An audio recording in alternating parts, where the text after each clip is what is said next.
নমস্কার বন্ধুরা, সবাইকে জানাই আমার চ্যানেলে অনেক অনেক স্বাগত। তো আজ আমি আপনাদেরকে দেখাবো পুরো দোকানের মতো ডাল পুরি বানানো। এটা কিন্তু বানানো খুব সহজ আর খেতেও কিন্তু দুর্দান্ত লাগে। আর আমি এটা বানিয়েছি সম্পূর্ণ আটা দিয়ে, আমি কিন্তু এখানে ময়দা ইউজ করিনি। তো চলুন শুরু করা যাক। তো সবার প্রথমে আমাদেরকে নিতে হবে বুটের ডাল বা ছোলা ডাল যেটা বলে, সেটা কিন্তু আমি এখানে আধ ঘন্টা মতো আগেই ভিজতে দিয়েছিলাম। সেটাকে আমাদের আধো আধো করে কিন্তু বেটে নিতে হবে। দু একটা গোটা গোটা থাকলে যখন পুরিটা মুখে দেবেন তখন কিন্তু খেতে কিন্তু খুব ভালো লাগবে, দু একটা মুখের মধ্যে পড়বে। তারপরে একটা কড়াই বসিয়ে সামান্য পরিমাণ তেল দিয়ে তার মধ্যে দিয়ে দিতে হবে শুকানো লঙ্কা।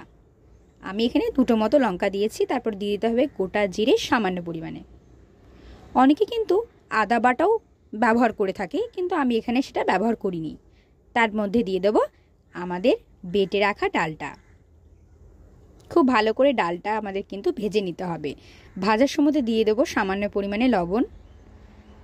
তারপরে 10 মিনিট ভাজার পর ঠিক এইভাবে ঝরঝরে হয়ে উঠবে আমাদের ডালটা। ডালটা খুব ঝরঝরে করে ভাজা হয়ে গেলে ডালটাকে গ্যাসের ফ্লেমটা অফ করে নিচে নামিয়ে ঠান্ডা করতে দিতে হবে। তারপরে নিয়ে নিতে হবে আটা। আটার মধ্যে দিয়ে দেবো আমি সামান্য পরিমাণে লবণ, মানে ওই পরিমাণ মতো লবণ। লবণ দেওয়া হয়ে গেলে দিয়ে দেবো স্বাদ মতো চিনি।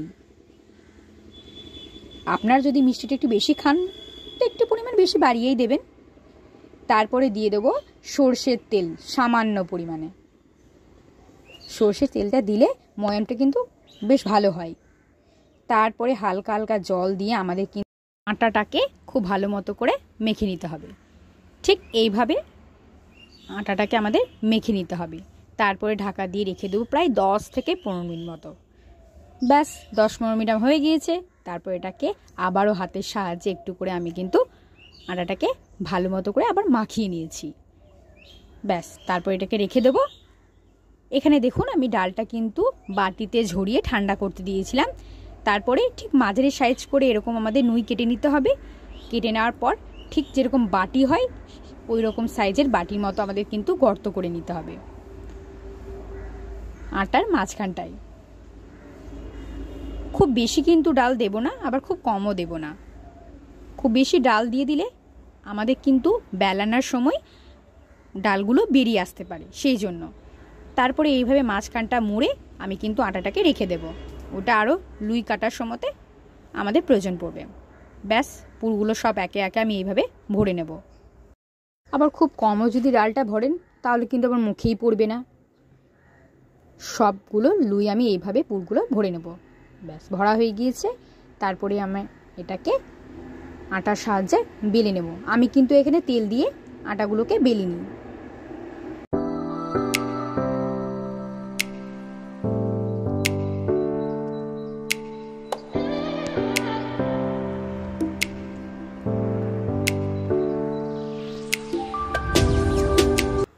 ঠিক এইভাবে আমাদের কিন্তু বেলে নিতে হবে। মধ্যে ঢেলে দিয়েছি সর্ষের তেল। আপনারা চাইলে কিন্তু সাদা তেলও ব্যবহার করতে পারেন। তেলটা গরম হওয়ার অপেক্ষায়, গরম হয়ে এলে ঢেলে দেবো ওর মধ্যে পুরিটা। ব্যাস এভাবে হালকা হালকা করে আমাদের পুরিটাকে কিন্তু তেলের মধ্যে ভেজে নিতে হবে। ব্যাস দেখুন দুর্দান্তভাবে ফুলে উঠছে।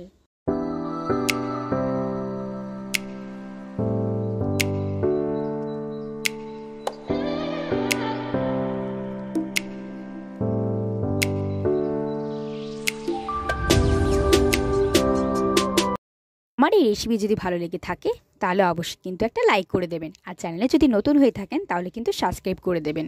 আপনাদের সহযোগিতা থাকলে আমি কিন্তু আরও আগ্রহী হব এরকম নতুন নতুন ভিডিও আপনাদেরকে দিতে। নমস্কার।